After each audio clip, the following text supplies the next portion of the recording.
Hello, everyone. Welcome to VR Verdict Podcast, episode 131, our weekly VR podcast where we talk about everything VR. I am PJ, and joining me is Andrew. I am, okay. Go for it. You'll probably do better than I will. So. Oh, yeah, no, that's fine. I'm Andrew Jepsen. I'm at the Stalwart Games. We're the people who created Barbaria, and yeah, didn't mean to step on you there, PJ. Oh, I do that all the time. It's my bad. Wookie, if Wookie was here, he'd tell you the same thing. So yeah, it's great to finally get to talk to you. You've been kind of planning this for months, so Barbaria is one of those games where I believe you're still in early access, but I had never heard of, and it caught my eye, and I was like, "What the hell is this? I have to see this." And got in touch with you and checked it out, and I don't know. We'll talk more about it, but I freaking love it. Like, so many aspects are so great. So just we'll go through each one. That's awesome, man. I can't tell you how gratifying hearing that kind of thing is. So I really appreciate it.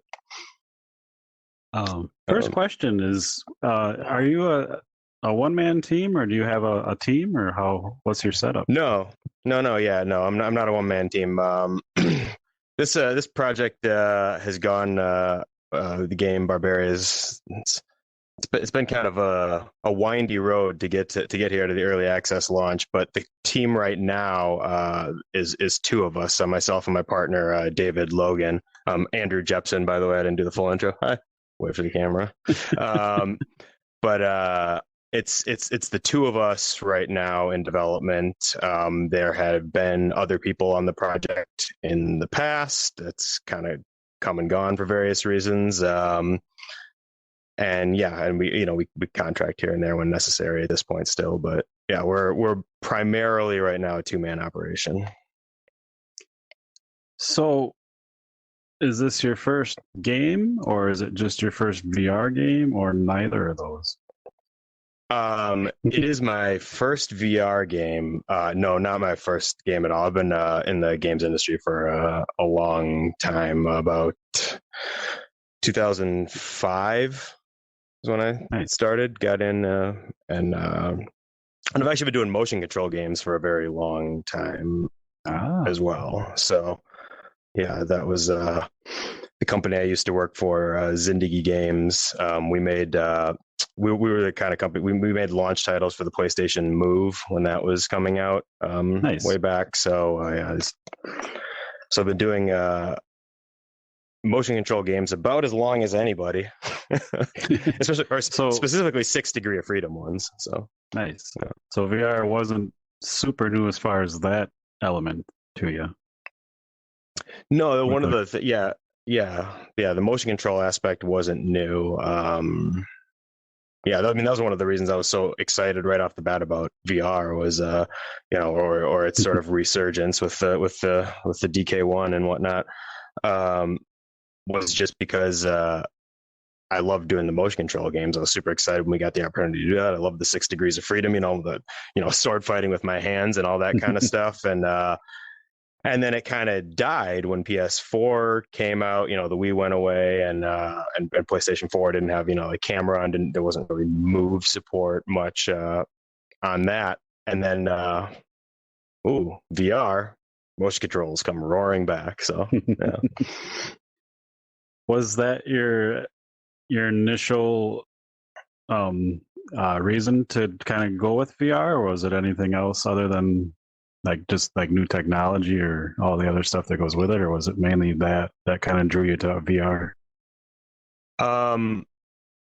Yeah, I mean, that was definitely part of it. Was the motion controls as an in, but I mean, I'm sure I'm preaching to the choir, but it's so magical. Like the first time you put on the headset, and the first time I put on DK1, did the little whatever that is, Tuscany, is that the thing? Yep. Was that the demo? And so long ago now. I was just like kind of all in, right? Like, I mean, we get into, or I at least, the fun of game development, right, is like building these worlds, and I think a lot of us who do it have been doing it, since we were little kids, building imaginary worlds, and like there's nothing more Yeah. immersive than being in the world that you're creating, and and being as close to being having true movement as you can get right now. That was just super exciting. So I don't know. It was almost like, of course, kind of thing. So with Barbaria being your first VR game, and I gotta tell you, like how many like autocorrect now says Barbaria for me and not Barbarian, but in the start it was it changed it to Barbarian every time. Like, God damn it! But now it's Barbaria, so it's good. A victory. Yeah. So with Barbaria, for those who haven't played or seen videos, like, I mean, we'll get into more of it, but basically you create your own realm and you set up defenses, and you can test it yourself. You set that up like pieces on a game board almost, and then you go down into first person mode and then fight through it, and you try to conquer other people's realms. Which my favorite thing in VR is like scale. So I love getting both, the small little minifigure type thing, and then going into that and running through it. That's so amazing to me. But I already forgot where I was going with that. But how did you land on this style of game for your first VR game, when VR, like you said, is more like movement and freedom and all that? So just curious how that came to be. Yeah. Happy to talk about that. I mean, we did. It did start like our initial. The combat was what came first for us, like that. Motion controlled VR combat. Being able to use as many different tools. We wanted to be as systemic as possible. So that was all. That was the focus, and we were sort of experimenting with directions that we could take that, whether it's like an open world or things like that. But like you said, to me, there's something super magical about miniatures in VR. Like when we first were conceiving the parts of the game, it actually started. In the game, there's actually an experimental third person camera, which we just kind of put in there. Yeah, I love it. Yeah. Yeah, but the thing is, that's actually where the game started. We were like, well, we're going to make a VR game. It's going to be 6 degrees of free motion control, but we're going to set you back from your character and let you play like that, so you can see your character, third person action, and the camera going around. So we actually started there. So that's all to say, like, I love the idea of the mini models, right? Like you're playing as your action figure, you're doing all that. So that kind of excitement was already there. I love third person VR so much. Like I feel like it's, everything's first person, or almost, I mean, not everything, but for a very good reason. Like it is kind of what people want. It is super cool to play in first person, but like, I think that like my favorite game series of all time, like God of War. Like if I could just sit there and play that third person in VR, I would love it. Like I don't need the motion controls. I just want to be like immersed in the world. I love that kind of third person stuff. So there's not a lot of it. But so we were really into that, but then we moved to first person for the combat because it felt a little bit more natural. We've kept the third person going as an experimental thing, although that turned out to actually work out very nicely when we did end up going with this game loop, because in order to keep the third person going, we had to keep like a decent looking avatar for the player. So like you're moving around, you're attacking things, and we have our blend of IK and animation and stuff to like make that work. But what that allowed us to do then was pretty well, I won't say easily, but more naturally add the replay feature to the multiplayer loop. So like when you're watching somebody attack your base or attack your realm, you get to actually watch them play, and that came out of the third person. So I went a little off topic, but we so we're really into the third person. I'm like I have like a sideshow collectibles problem. Nice. If you don't know what those are, like they're the statues, various different sizes. If people don't know, like a lot of pop culture, right? Like Marvel figures, Star Wars. I mostly have Marvel ones, but I love the miniature statues. And one day we were just like, well, what would it be like if we, place some statues? And we were just kind of trying that out with the characters we had, put them on a statue, set it down, and we got super excited about how that felt. And we're like, well, what if we can, kind of have our cake and eat it too, in terms of having the miniatures and having the first person, the super visceral, immersive first person combat. And then we just started down that path, which was a little bit daunting, because there aren't really a ton of games, or any that I can think of, that have this sort of build your realm but then attack in like first person melee combat, VR or otherwise. I can't think of too many examples. I mean, it's a lot of people have described it as Clash of Clans meets Gorn when players have played it. Sure. Or it's another one I've seen in some reviews is a spiritual successor to the Epic Quest for Mighty Loot, which I haven't actually played. I do remember that game, but so we tried it out, we liked it, and then we started pushing down that realm, and the asynchronous multiplayer aspect is sort of appealing. We love multiplayer. We're a small team. When you're a very small team, your options are either very unpolished content, a short, narrative content game, multiplayer, or roguelikes, or I mean, there's other options, but that's a lot of the directions people go to get the most mileage out of the content. And multiplayer is, typical synchronous multiplayer is tough, because you have to have a lot of players playing concurrently at all times, or the experience is lousy. But the asynchronous multiplayer allows a better fit for the number of players who exist in VR in a lot of ways at this point. Yeah, and we'll get into some of the other parts of the game, but it is crazy. I'm surprised every time I pop in there, like how many times I was attacked. Because like you said, like one of the, I don't want to say the bane of the existence of VR, but the multiplayer is tough just because it is such a small group. You can't always pop in hardly any game and always find a match. So, you took the right approach, I think. But so for anyone that doesn't know, like I build my realm and I can test it myself, but anyone can attack it at any time.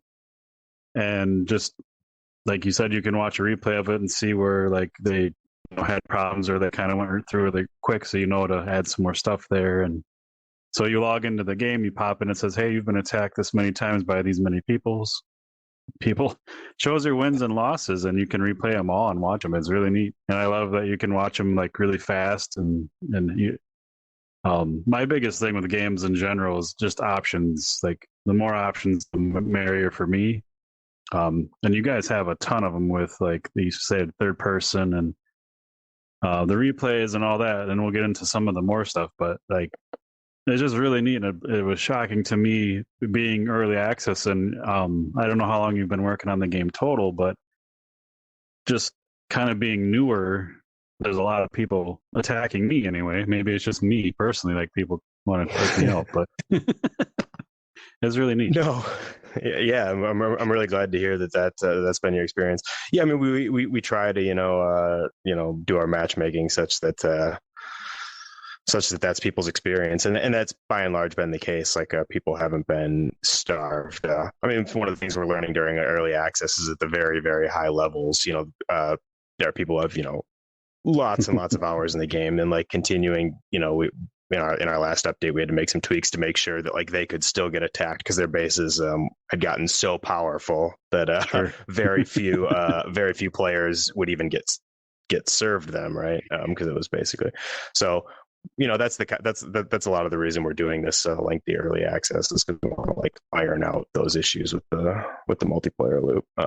Yeah, I have to tell you, when I first launched the game, my very first thing was like, I am freaking buff. If you watch the video, like you're just freaking ripped.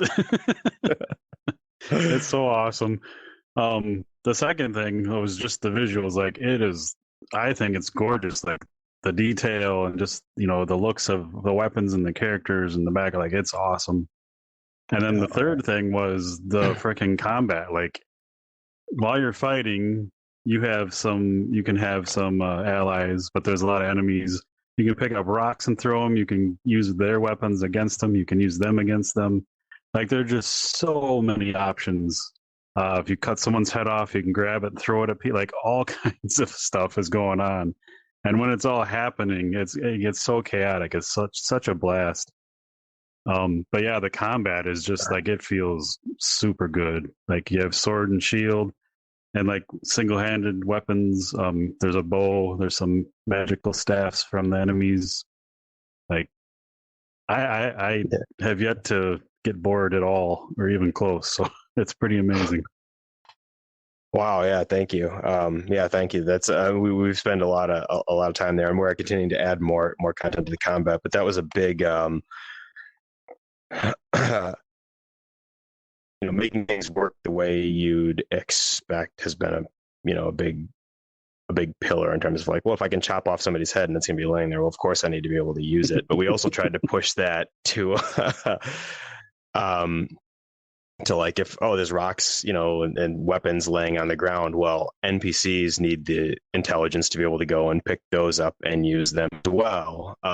There's actually one of my favorite maybe even my favorite system in the game is actually we don't really tutorialize it well, and I feel like it's we still even have a little ways to go during early access to properly surface it, but is these we call them one-timers, but they're more like teamwork things. We call them like a sports, like a one-timer is a hockey reference, but basically like if you are stun a guy or stagger a guy and grab him, you can toss him to your allies, and they all have custom animations and attacks that they will do to the incoming guy. So like awesome. There's the magical shaman enemy. So if you stun a guy and knock him to your ally, or if you just happen to hit him in the direction of your ally, we want this stuff all to be systemic, right? So it has to whether you're doing it intentionally or not, we want a guy who's generally flying over there. The shaman will take his staff and like golf him up in the air and then fire a fireball and knock him out of the air. And we want that we want it to be systemic. So we want that. Then we want that guy to like fall and land on a spring trap that fires him back up off of the board. And then we have guys cannonball onto the board, which was sort of a necessary or not cannonball, cannon back onto the board. They don't actually create a ball, but it was we love it because it's like it adds more like high flying, more guys flying through the air. We kind of like that high flying feel to a lot of the combat. We want guys air juggled and things like that.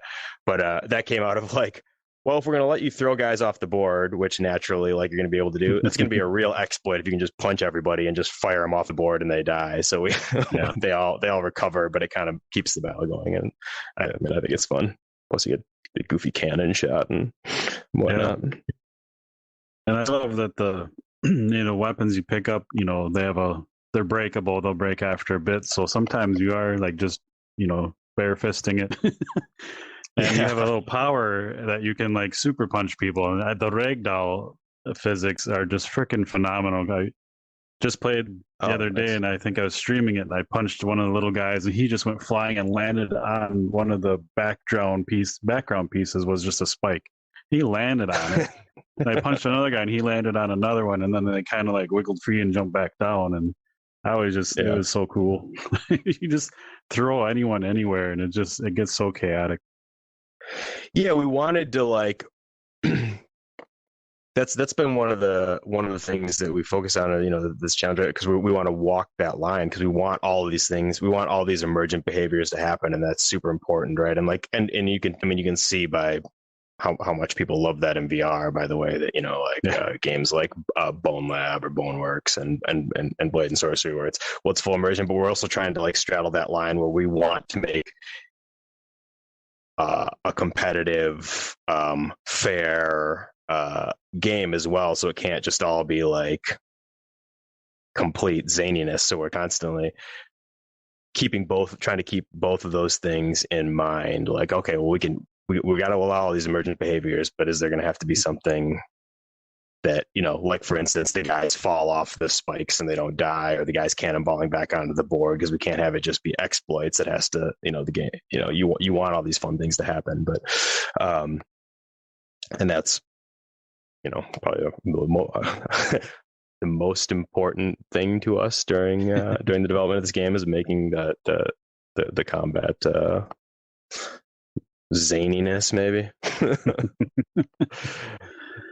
Yeah, it's really fun. Like if you have a sword and shield, like your shield will go right if it's gonna break, and so you can kill a guy and take his. And same with arrows and other weapons. But one of the cool things, and I forget this so often, just because I'm just so into the combat, where you have some god powers too, so you'll kind of pop back up into god form, and you can launch attacks down on groups of guys. Like it's insane. You pop up into and see the world again, and you see your little miniature and all the little guys sitting there looking at them, and you just rain fire on them and pop back in there, and it's just chaos. Yeah, we've added a few more of over the course of early access. We've added I don't know if you've seen it yet, but we've added a few more of those god powers. So now there's 4 things you can do from. So yeah, you're in there, you're fighting, you're like a little bit overwhelmed, or you just remember that you can do it, because like you said, you get so into like the moment to moment that you forget, and then you pop out, and then you can either drop a meteor strike, which hits enemies within a range with meteors. You can heal. The new power is called one is called Bamboozle, which basically just takes an enemy and makes them an ally temporarily, and then nice. And then we have Sabotage, which temporarily disables traps and structures and things that the person you're attacking has placed. That's really cool. Yeah, for anyone watching the video, like you can place. You can unlock things and buy things. There's like a gold system. So in your realm, you can place enemies, you can place traps. There's like cannons and I don't know what you call it. It's not like just a large crossbow cannon, and spawners, and really make it crazy. And then people pop in there, and it's just totally, you never know what you're going to find. So it's pretty neat. But one of my favorite things is I have one of the skeleton generators in my map. So if you attack me, you can't use this against me. So it generates skeletons, and they'll like pull their head off, and they're like bombs, and they'll throw their head at you, and they have a timer, and they'll blow up. But you can catch them on your weapons. You can just catch them in midair and throw them back. Like it's so much fun. Yeah, we like we like the skull bombs. And then I wanted to name that guy when we were the skeleton. I had several names that were rejected, but by myself and Logan. But I wanted to call him, like, for a while it was like Skullbanger, because I was like, oh, he's got, it's a head and it explodes. And he's like, I don't know if like Skullbanger is an appropriate name. I mean, it is an M-rated game, but like it's M because it's like over the top violent. We're not trying to be like crass. Yeah. But I could think of a few. Yeah. But yeah, I was playing, testing my realm, and so one of those guys killed me in my own realm, which I thought was rude. But as he killed me, I lay there dead, and you go back to God view, and he pulls out a guitar, and he's just sitting there like headbanging on my dead body. I'm like, that's so fucking cool. Oh yeah, his effort. Yeah, I'd forgotten that his celebration anthem is wailing on the guitar. Yeah, we kind of gave him the spike mohawk, and I mean, they all have a little bit of a punkish vibe in some ways. We're kind of looking for like Mad Max meets Lord of the Rings meets I don't know, metal maybe. It works. I dig it. Yeah, but just with throwing almost any item, and then you have bows and arrows and stuff. Again, like you attack someone's realm. I've walked in rooms where then suddenly there's like 10 things flying at me, like constantly, like, and It's really neat because there's so many like options. So you have just to defend, you have options, but also to attack and get around things. There's so much strategy, and it's so quick that you have to really think fast. And you guys really nailed that because Oh, thank you. I've popped. You can kind of when you pick a realm to attack, you can kind of see their levels. So you can pick someone. They're normally pretty close to your level, but you always see one that's like really super high. It's like, what the hell? I'll hop in and live a minute. But it's just fun to like figure that stuff out, and like I said, you have to react so fast. It's so enjoyable. Oh yeah, I'm glad you responded to that. Yeah, like we want it to like not be overwhelming, too overwhelming, but we want you like one of the things we talk about, or the way we describe that we want the gameplay to work is we want you to be making decisions about the cool stuff you want to do. We don't want you to feel clumsy and janky executing those things. So like, we want, if you want to catch that brick that somebody's thrown at you and fire it back at another guy, we want you to be able to do that. We don't want the challenge to be like, oh, it's really hard to get my hand in exactly the right place. And or the timing has to be exactly right. Like, we want to make that as forgiving as possible within the realm of it not feeling like it's wrong, right? So we want to make those kind of actions as forgiving as possible. We want you to be able to, catch that brick, fire it at a guy, who's jumping back onto the board and have that cool moment. And it's not that it's easy to do that, but it's not exceptionally difficult. And the bigger thing is, do I want to do that, or do I need to be doing something else? So like trying to make the actions, trying to make, the individual moment to moment things you can do as doable as possible for the player, I think helps a little bit when you're in that sort of chaos of a lot of stuff coming at you. And that's also part of the reason we included that you can bring allies with you when you hit, so that helps draw some of the focus. It allows us, right? Like if you walk down to somebody else's realm and it was just you on the attack, but it's that can be super cool and it is in a billion VR games, and well tailored levels and things, but like this is something somebody else sets up, right? So they want to be putting down guys, they want to be putting down traps, and it's like, okay, well, if that's all just comes at you all at once, that's not fun. So if I can bring a team of guys with me and equip them in such a way that they draw some of that fire, and I'm being a little bit, strategic in whether I'm choosing to help them or go, am I going right to try to destroy structures and let my allies fend for themselves for a minute? Am I popping right out to God mode to try to give them some cover? Am I, we want you to be making those fun, tactical type decisions as well. Not just like, crap, why can't I mean, not that we're immune to this, but like, why can't I grab my axe? It's on my, or why can't I want to pick that up, but I can't do it. Or I want to throw it and hit that guy, but I just keep spiking it into the ground, So we try to be very, we try to be as player friendly as possible there. I appreciate that because, like you said, there's so much going on, and I'd rather have the ability to choose. Like, I think this would be cool. I'm going to do this, and not have to like really worry about the functionality as much. But it's not like you just things pop up and float to your hand. Like you still have to time it and all that. But it is a little easier. I'd rather that than, like you said, like this just doesn't work, and you get frustrated because it gets so chaotic. Like I'm glad you went there out, because like if I couldn't pull my axe out just because I was doing something wrong and I just die, like that's not fun. But I've played some VRs. I've had the experience where like something is being thrown at me and I want to catch it, and that's very, very difficult to do. So we, put in a bunch of stuff to like try to make that easy to do. But I still don't ever think you would go to catch something in our game and then you would catch it and be like, oh, well, I wasn't supposed to catch that. Like you still have to be very positionally correct. It's just it's as forgiving, well, close to as forgiving as it can be, while still making you do the thing correctly. Sure. Yeah.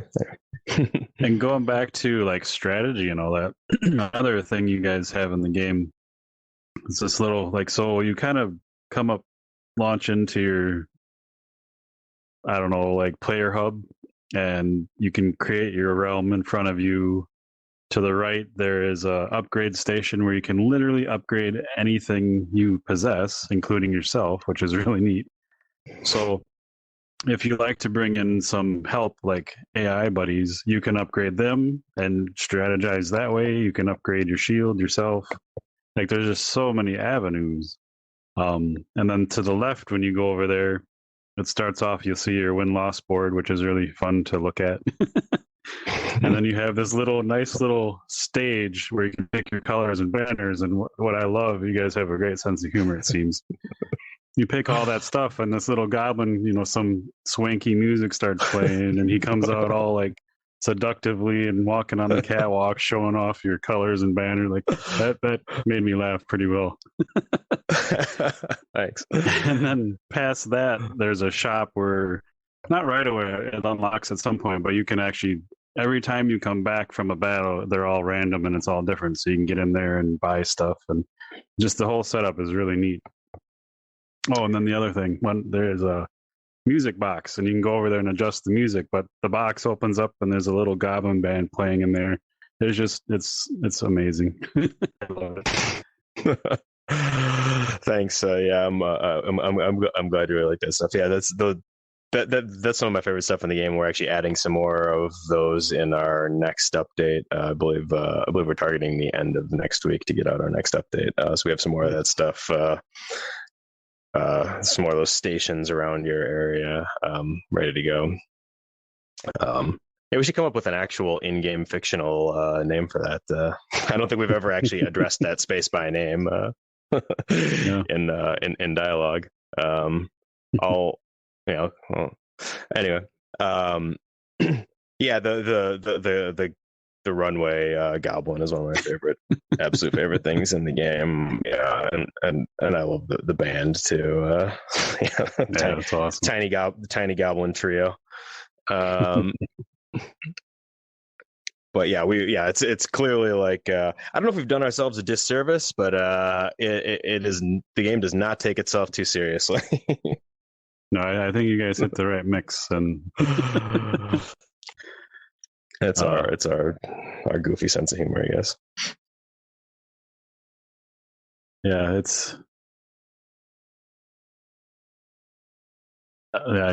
I start watching the video and then I get pulled away. I'm gonna turn over here, but I'm just curious. Like, I love it. Like, it's funny. I haven't really been in a VR experience where there's like a live video playing on a screen, and we talked about, in the spirit of like those stronghold stations. This isn't something we've added yet, but talked about like a Barbaria TV spot, or you walk over there and you're. Well, there, I just threw another.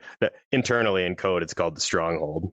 So that's what I would refer to it as, your hub area. But we might come up with a better deity adjacent name for it. But like a little station you walk over to, and like the TV like pops up and like plays whatever goofiness we wanted. I think Barbaria TV would be a lot of fun. Anyway, and just looking at this, it confirms it. Yeah, when Wookie and I were first building this, we just had our old like Xbox videos on there testing it out, and we literally just stopped talking and sat here and watched it because it's just so big, and you're just like, that's awesome.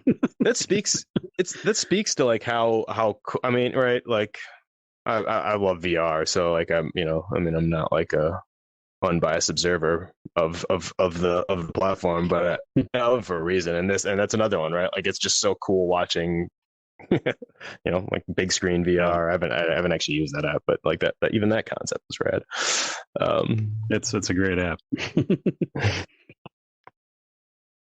I should use it. I have 2 little kids. I should just be watching movies at night in my VR headset and with headphones on instead of monkeying with the volume on the big TV. Yeah, it is nice for that. Sorry, I didn't mean to derail you. Oh, I was derailing myself. It's fine. Just kind of curious with the game and being your 2-man studio. I'm always wondering, like, do you have a roadmap, and do you have like a set set goals and a length of time you want to work on the game before you go to something else, or are you one of those teams where like this will be your focus, and then once you get to a good spot, you'll kind of half work on another game and start divvying it up type of thing? Or yeah, absolutely. I would say that we'll be continuing to work on this for quite some time is the plan.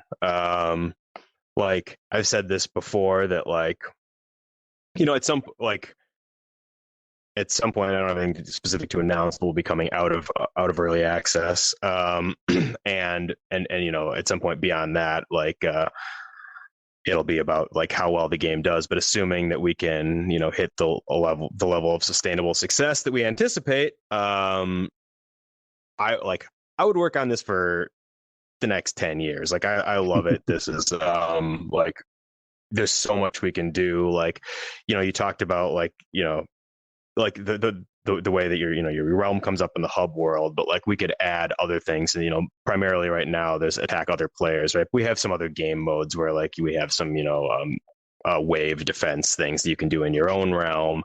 But we're also in our update that's coming out next week. We have a way to like serve like challenge levels that we put together without like updates, right? Like just, you know, from the cloud to serve challenge levels where we can just put together a fun little whatever we want and serve content that way. Like you could imagine that we would love to.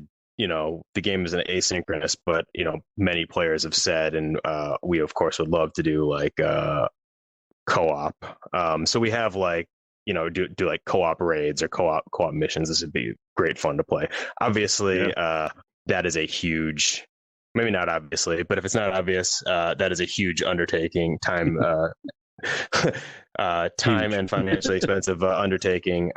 So there's things like that are on our further out roadmap. We have a roadmap that we're executing right now. We are among the worst people in the world at the moment at communicating that to our players. But like I said, there's an update that we've been working on that's coming out at the end of next week. Is again the planned release date for it. But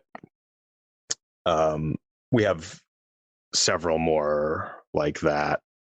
That are in the work, where the content's already in the works, and then we have longer term goals as well. So we see this as a long term thing that we could be working on and expanding and building for a long time. It's a game that could continue to grow. And you have no idea your question, but how happy that makes me to hear that. That's awesome. If you ever need ideas, I got a lot of ideas. Absolutely.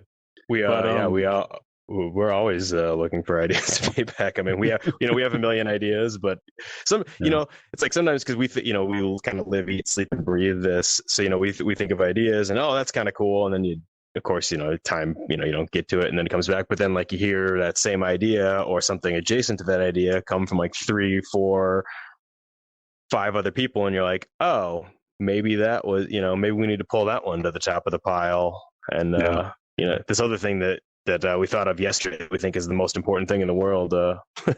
Maybe not. No, yeah. We're not that fly by night, but.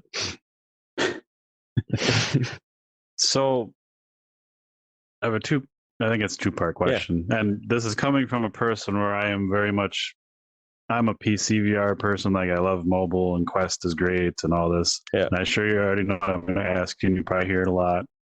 Because currently this is only PCVR available on Steam and Oculus Rift S.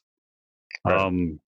Do you have plans to bring it to mobile, or are you kind of just wanting to get it where you want it and then maybe future down the road? Or what I can say about that is we would like to bring it to standalone because we want to get it in front of as many players as possible. I don't have too much specific to say about that at this point, but I will say, like, it's no secret also that the standalone player base is currently much larger than than the Steam one. So there's reasons to want to be there. We built it PCVR first. I mean, there's several reasons that went into that, but one is like we have we had some very talented artists make some really cool looking stuff for us that we are just really in love with, and we wanted that to put it in its absolute best PBR rendered glory we could. We thought, we think we have some things like visually that that stand out. We thought that given the quality of stuff and the talent of the artists that made it, we could get a little bit of we could visually stand out from the crowd on even on PCVR, where there's not, obviously that's not where the funds are directed for development these days. That's why I hate asking that question, because it's like I think it's gorgeous. It is very eye-catching and it looks great, and that's what I want. But I know, like you said, the player base obviously and the funding is all focused over there, so I hate asking that question. But I also I love devs, so it's like I also want you to be able to make money and keep making shit. So appreciate that. Yeah. That's that is the reality of the industry. We do need to support ourselves. But yeah, I mean, and I actually, until we launched the game, I didn't realize how far like some of these things like virtual desktop and Airlink had come. But there is something like kind of magical about playing when you're not connected. And I didn't realize how good that had gotten for PCVR, without a dedicated setup. I think it's been pretty good with a fully dedicated setup for a while, but right. But playing untethered is pretty rad. When you get the best of both worlds, you get the power of the PC rendering it. Yeah, the first time I got my Quest, played it in my yard with the size of my yard, was just as epic as the very first time I tried VR. So I mean, I get both ends. I love both of them, but my favorite time in VR was like a game would come out, and this is not every dev could do this, but most did. Cross buy, cross play, so you could buy it once, get it on everything, have it wherever you want it. Because like I love PCVR, that's my preferred method, but I also want to go show it off and take it and play it on vacation and all this and that. Yeah. And that was my favorite thing. And then people started dropping off the PCVR side. I'm like, oh shit, I don't like this. Like, so like I said, I love that there's still games coming out for it, but I also worry about devs that do that, because it's like the focus is over here and it's kind of scary, I'm sure. So and we'll see. PSVR 2 is coming around the corner here shortly, from my understanding. So that will, I think that could benefit people who love PC VR, even if they don't buy a PSVR 2. I think that will, I have no like specific information, but like it seems like games. It seems like games for PSVR that where it used to be like anything that was a Sony launch never saw PCVR, but now you see like God of War is on PC, right? So I think that I wouldn't be surprised to see some of the bigger budgets, get put in, come to generate more PSVR 2 games and then, make their way to PC. So that there's, anyway, I guess that's a long rambling way of saying I think PSVR 2 will help create more space for developers at the high end of the, VR market. I visual, agree. So. And when I first got into VR, it was so weird to me. Like, there's enthusiasts and there's good enthusiasts and what I call bad enthusiasts, and there's people out there like cable, no matter what. It's like, come on. And then it's like third person, like we were talking earlier, no, that's not VR. It's like, fuck you, don't tell me what VR is. Like, I'm really bad with names, but the game, or it wasn't made for VR, but there's a great VR version of it. with the audio, and you kind of go to hell. Ah, man, can't think of it. It'll come to me, but I mean, like I Green played it Hell on VR Xbox. wasn't made for VR, but I don't know what you're referring to. But no, it's the really dark one where it kind of delves into like hearing voices and stuff. Oh yeah, probably too scary for me. Yeah.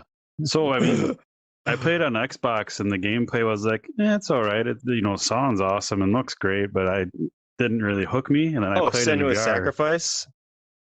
Yes. Yeah, that was rad in VR. Yeah. And that's like third person, like she's like right like in your face, third person. But it was like, I love that freaking game so much. But yeah, and there's all kinds of like even side-scrolling VR games and like I love all of it. Like it's so neat to see different perspectives. And like with Barbaria, what I love, you play a third person. If you think of a third person game in a flat screen game like on Xbox or PlayStation, like you play a third person so you can see more of the world. Well, in VR, you can see like all of the world because you can turn, and like it's just that perspective is just so magical to me because you can really see behind you, and you can see like if you're in first person in Barbarian, like there's heads rolling behind you, you're not seeing it. It's still really cool and all that, but I love I said, the option to, because it's also like, if I play a game and if there aren't a lot of updates or I've really just played the hell out of it, which is normally what happens, just having a different perspective is like a whole new game sometimes, and it's really neat to mix it up for me anyway. Yeah, that's cool. Yeah, it's it gives a lot of situational awareness that you're missing when you're in first person. You kind of see the lay of the land around you, which is a cool, fun thing about it. It's also a little bit, There's a few reasons why we call it experimental, and I don't know if we'll leave an experimental thing in there forever. The main one is like we haven't we would need to implement fading out of things between you and the camera, and several things like that. Like it's very easy to get your guy to pull the camera through geometry, or and there's a million ways to solve that, but right now we're just like, well, we're going to put it in there as experimental. We're going to see if people are like, hey, that's rad. It is. It's like a whole different, because in VR you have 1-to-1, and if you take that same mechanic and put it in a third person, and your guy's like much smaller, and you're like swinging like it's different. It's just timing and all that. I think some of that comes because when I was saying, a large portion of my game dev background was doing PlayStation Move games, and the games we did for that, they were all 1-to-1 motion controlled, but they were all third person. Like you were always set back from your character. Most of the time, the character was translucent, but so I don't know. I think I just naturally had some initial interest in doing it that way. We also thought for a while, like, oh, maybe this will help because like when VR first came out and we were messing around, and it's like, oh, well, I mean, it's still an issue. Sickness is still an issue. Sometimes it feels like, hey, wait, everybody remembers that's still a thing, right? Like that wasn't actually completely solved, but but like the standardization of snap turning and things like that make a huge difference. Like my wife, when I would let her play test and stuff, when it was all smooth turning all the time, like she could do it for a while, and the moment we put in snap turning, she's like, oh, okay, I can do this. Like the smooth locomotion was still okay for her, but the going to the snap turning made a big difference. Anyway, I completely lost my train of thought. I'm sure I was making a super important point that everybody is going to be sad that they didn't get to hear. Not at all. It's interesting, like when you say bring up movement, because my wife can't even play VR, and she hates that she can, but like watching a movie sometimes makes her nauseous. So VR's like even a sit down, like nothing happening game gives her, like just putting it on is enough. Wow. So what I find interesting, like I mean, I could sit here and go like this for an hour and I wouldn't get sick. Like similarly useless at testing. Yeah. But like I can't do snap turning because that gives me a headache, because it's like my brain doesn't like that jarring effect. And it's the same with like teleportation and just moving like this. Like everyone's so different. Like that's why like options are best. Like put it all in there from the start. Don't piss anyone off, because there are people like they say teleporting makes them sick, but movement like this is fine, and it's just fine. It's so crazy, like how different everyone reacts to it. Yeah, that's wild. That's really interesting about the snap training. Like, I know people who don't like it. I haven't delved super deep into it, but like, yeah, I've heard a lot of people say, like, oh, I don't like it because I lose. I feel like I lose track of where I am. All that hasn't been my experience. Or they find it, awkward in various ways. But that's interesting. That's like less comfortable for you. That's cool. Yeah, because it's not cool, but it's like an extra button press in my mind. Just like, no, I just want to turn to where I know where that person's at or whatever, So it's like just jarring and stuttering to my brain. I'm probably a rare case, but yeah, but that's just it, right? I mean, it's like you're when developing VR games, right? Like you're slicing, you're already slicing the video game pie pretty thin if your game is VR only in terms of potential user base. So you want to be as inclusive as possible of people who are interested, in VR. Right? You don't want, and that's like a mistake you still see. Like even bigger devs, like with studios and things, like they don't put smooth turn in, and it takes them like a year to add it. It's like, what the hell is that? Like, no, you launch with that. Weird. Yeah, it's I would advocate for smooth turning at launch with anybody, but yeah, that's hard. Smooth turning and left hand options. I mean, those are the big ones. we actually need to add some better left hand options. The game, I'm glad you didn't have too much. Like, the game is basically ambidextrous, but the one place that is gnarly for lefties currently in Barbaria, and we will be addressing this, but like by default, when you give a weapon to your guy, he puts it in his primary, in his right hand, which means he equips it to his left hip. So when you first possess a guy, you have to pull the weapon, with your right hand from your left hip, and then you can switch, and then you can equip it back to your comfortable hip. But there's that initial like little juggle you have to do, and it's on our speaking of roadmap, it's in our feature tracker. Nice. We just gotta finish it up. But I mean, by and large, right? It's like you quiver on your back, you grab an arrow with your right hand or your left hand, and then we have a slightly different archery mechanic than I've seen in a lot of games. I mean, it's fairly close, but yeah, you grab an arrow, and then the bow pops into your other hand, and you can shoot. Which was, I found that out like when I first got into the game, and I found out there's a bow. Like I had no issues. And I hadn't played for a couple months, and I just started playing a week or two ago. And I pulled the arrow, like I was like, how do I do this again? Like, I kept pulling the quiver. I'm like, no. Like, Then I'm like, oh yeah, wait a minute, duh. But it just kind of made me laugh. Yeah, that's actually really good to know, because we tutorialize it pretty step by step, because we know that like. It's you need to learn, as a player to use it comfortably. You have to understand that once I grab the arrow, the bow is just going to show up. And but yeah, I hadn't heard anybody express that case where several months later I went back to it, and it was like had forgot about it and had to relearn. That makes sense. I don't know. I think it comes from, in my case, I play a lot of freaking games, so. If I played something with a bow and then I come back to another one and it's different, then my brain's just kind of stuck there. And it's like, okay, I got it. Like, so that happens a lot with different things. Yeah, I mean, that happens to me in regular, flat screen games. I go back and it's like, wait, what was the you always have to learn. I always have to relearn a little bit of control schemes. I mean, there's some that are the standard. It's like hopping between like an old God of War and like the new. Obviously you can like switch your control schemes or stuff, but like that would be like, oh yeah, wait, hold on, I got to go now. I got to use the I'll call it the Dark Souls control scheme. I don't know, but not that they invented our right trigger as an attack, or maybe they did. I don't know. Who knows these things? But versus like square, circle, and anyway.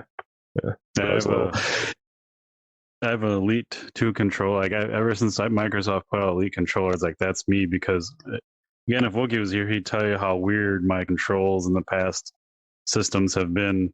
So every time I get a new game, it's the first like 20 minutes is me mapping controls. Okay, that's where I want that. And yeah. Yeah. That was actually another interesting thing I'd noticed about sickness in VR games was that there's a big difference. We've tested it on a wide range, obviously, of players, like even before we even launched the early access and whatnot, and there was a big difference, even a big benefit in terms of reduced sickness for people who were just video gamers in general versus people who weren't, because we wanted to we wanted as much possible, but like just the being a person who is comfortable using a left thumbstick to something that like every video game developer everywhere here in the universe takes for granted, who is comfortable moving with their left thumbstick and turning the camera, or in this case themselves, with the right thumbstick. Wow, when somebody doesn't know how to do that and they're kind of like doing like you're like looking at the ground, doing around, and then they accidentally like bump the stick and they start spinning, and it's like, oh no, didn't have the headset. I don't want to ruin your afternoon. But so I had a lot more questions. We're coming up on an hour, so I don't want to trap you. Is there anything we didn't get to talk about that you wanted to, or? No, I don't stop an hour. I just try to respect everyone's time. Yeah, I can go a little longer if cool. You like. I'm not. I could take a couple more questions for sure. There's nothing. Nothing I need to say. As far as Barbaria is concerned, was there anything we didn't get to? My other questions are kind of off topic from that, so sure. I think we covered a lot of it. I mean, I guess like, I hope anybody watching gets a chance to check it out. You asked about the longevity, and we see it as a game that we're going to be working on for a long time. There's one of the it's pretty unique, I think. Like, it's obviously there's lots of first person VR combat games, and there are lots of god sim building things, and we've I think tried to marry those in a slick and engaging way. So I hope that's people's experience when they get to play it. And as always, we're also bad at like telling our viewers things, but like a lot, like you yourself, I think, like we didn't know we did the podcast from within VR. Like we never say like, "Hey, we're in VR talking about this." So it's like a lot of people are like, "You do what?" But if you're watching the video or listening to the audio, either version, check the show notes. We'll have links to the game and all that fun stuff. So make it easier to find the game, because I highly recommend checking it out. And if I'm not mistaken, I hope I'm not, I think there's still a demo on Steam that people can just check out. Is that true? I don't think there is a free downloadable demo. Sorry, strike that. I'm wrong. It is Steam, so you can play it. If you don't like it, you can refund it. And it's only $14.99 at the moment. That price is likely to be going up as we move out of early access. But nice. Yeah. So yeah, and if you do get a chance to check it out, come. We're early access. We love feedback in all forms. So we have a Discord and things you can find on our website, and tweet at us any way you want to reach us. We are hungry for feedback. Awesome. All those links to all those separate things will be in the show notes. Check it out. Awesome. Try to make it easy. So some of the questions I just had was more of like your history, like sure. Like, what was your first like gaming memory from when you were however little? Oh yeah. Um, my first gaming memory. My parents. I never thought about this before. They had like one of those. We were not like a technologically like advanced household, so it's kind of weird that they had this. But they had like the '70s, like that Pong thing where it had the two. So Yeah. just to put this in context, I was born in 1981. They had the Pong thing 78. where it had those. All right. um, that had like the two dials. So you'd like hook it up to like your TV, like hook it in where the rabbit ears go, and there's two paddles, and it was a multiplayer thing, and one guy won. It was just Pong back and forth, controlled with like a dial. So that is my absolute first thing that I remember. First video game that I recall playing. Nice. But yeah. What's throughout the years? What's been your favorite system overall, if you had one? Oh, that's tough.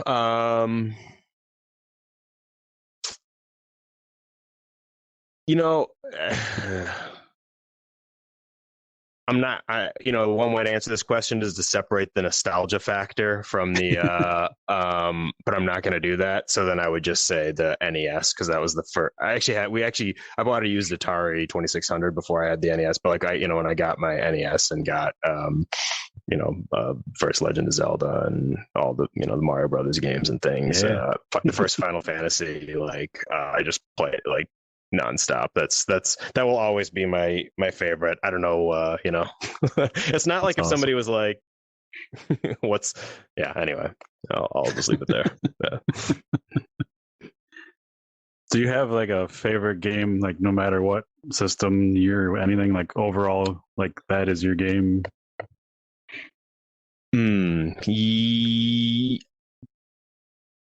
Yes.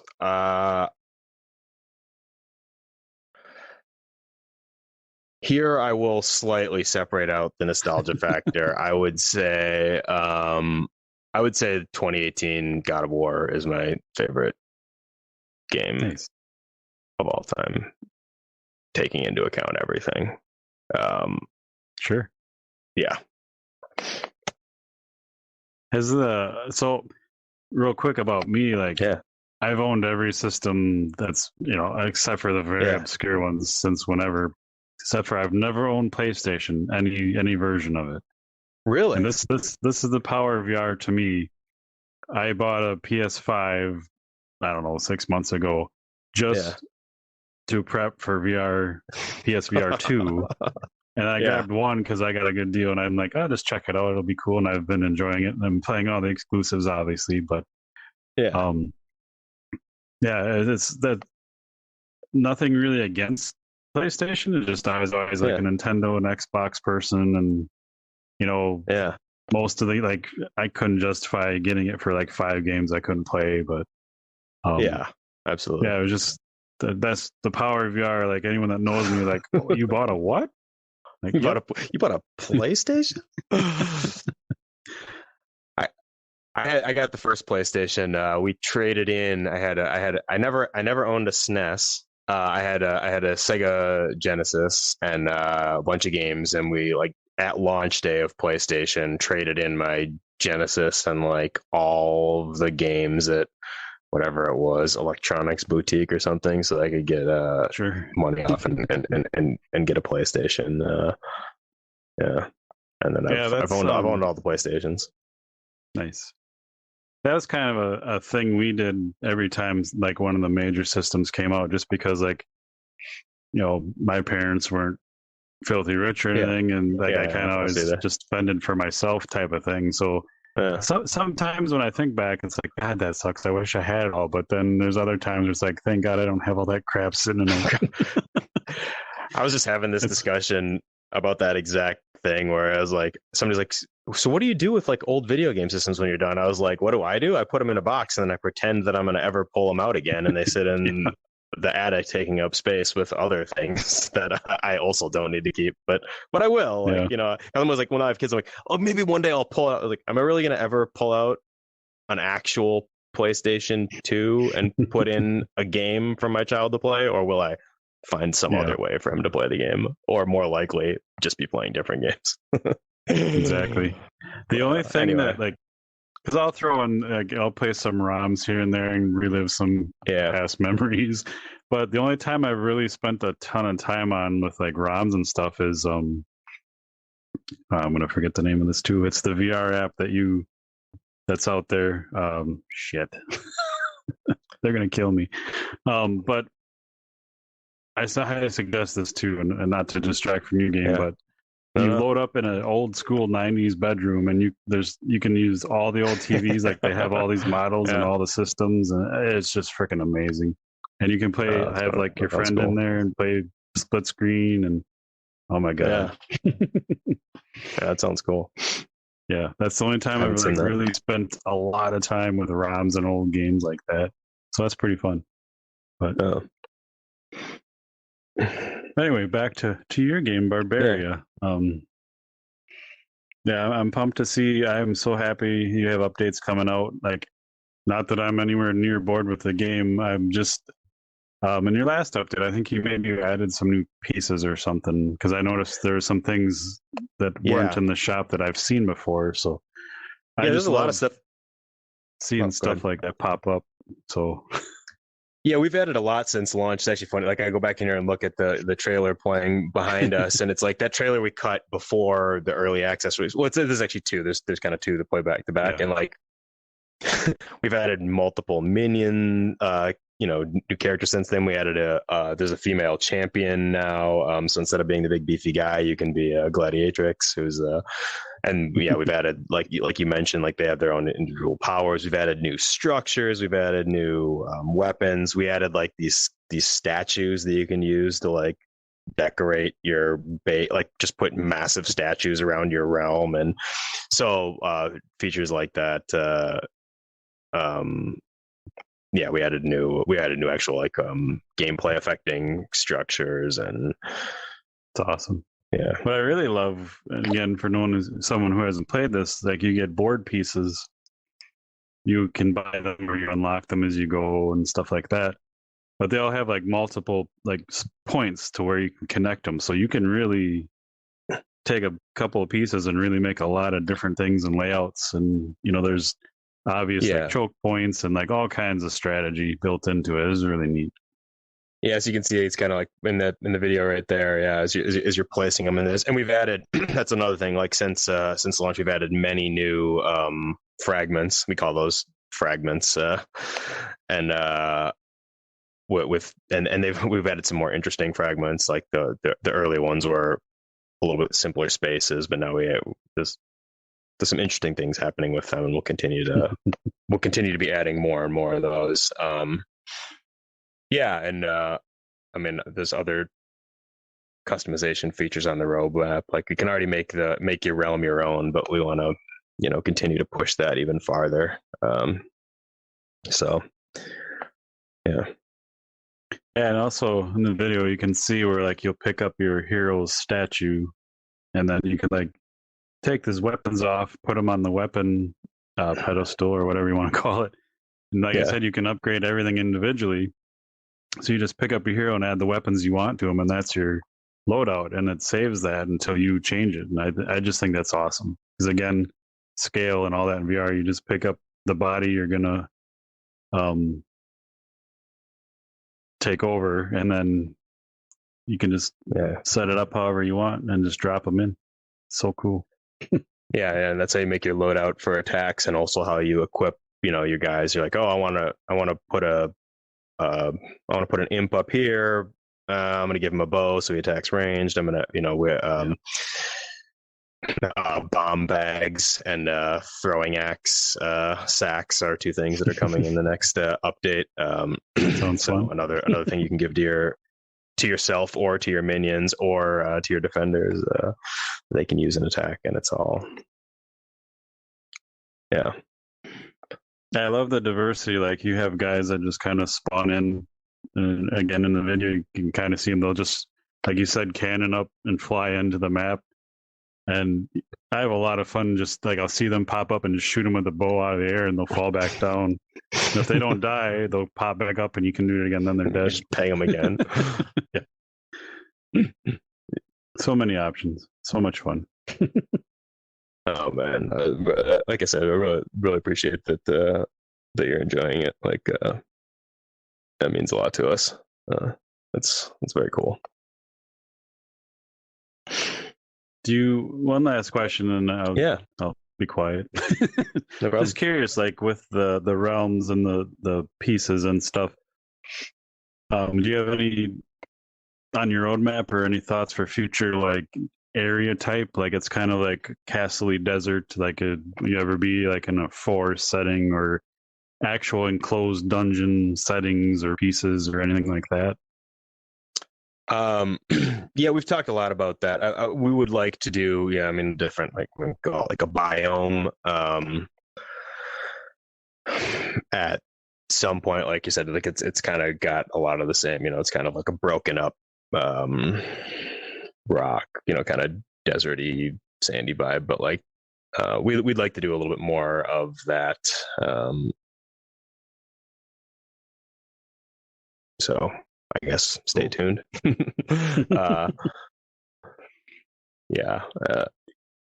We'd also like to do, we'd like to do more in terms of customization. At some point, we'd like to start adding more, like just ways to skin the things that you have as well. Like to, again, make it your own. You can adjust like team colors and things and your crest. And of course, you can adjust how you set up your realm, and we want to add more cosmetic things you can set up like that too. But then just even the ability to, say like I want my champion to look like this, a little bit more detail, something that we have on our further out roadmap. Not imminent, but nice. Yeah. Well, I'm excited. I don't know how much there is to unlock. I know I haven't unlocked everything, so that's awesome. We'll try to keep ahead of you with the content updates. Keep ahead of your ability to unlock.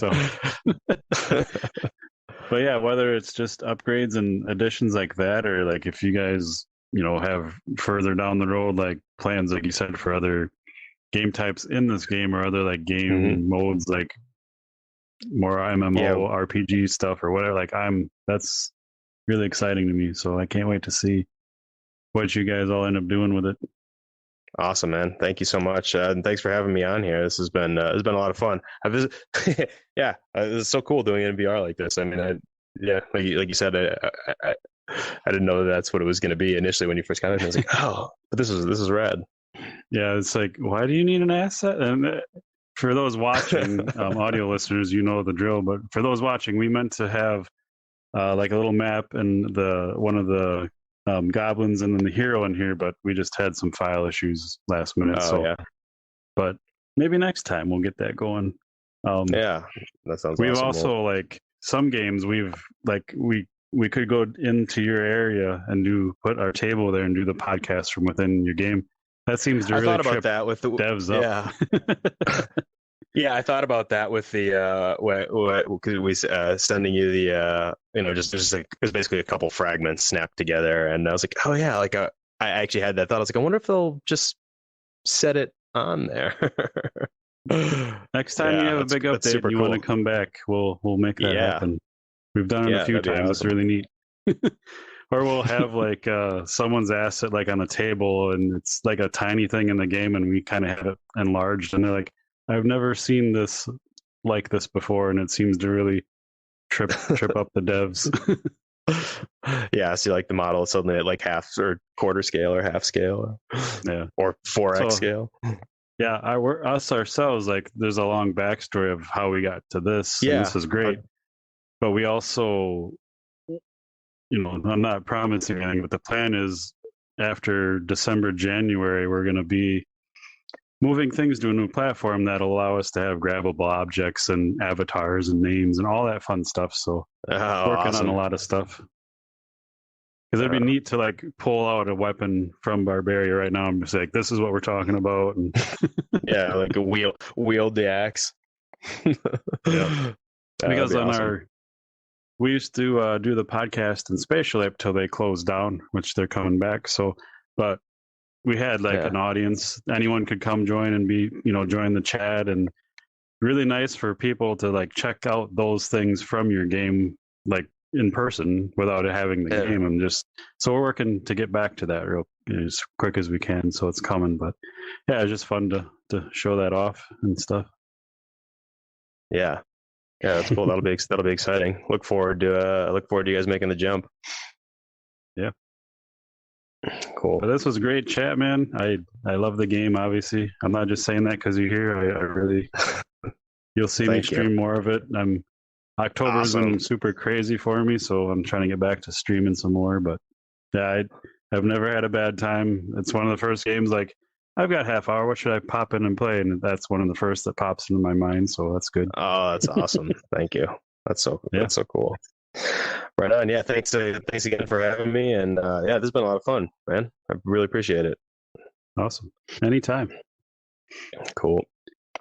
Thanks everyone for hanging out and watching, listening. We'll be back next week. Otherwise, like I said, check the show notes. We'll have Discord for Barbaria, the Discords, Twitters, links to the games on all platforms. Check it out.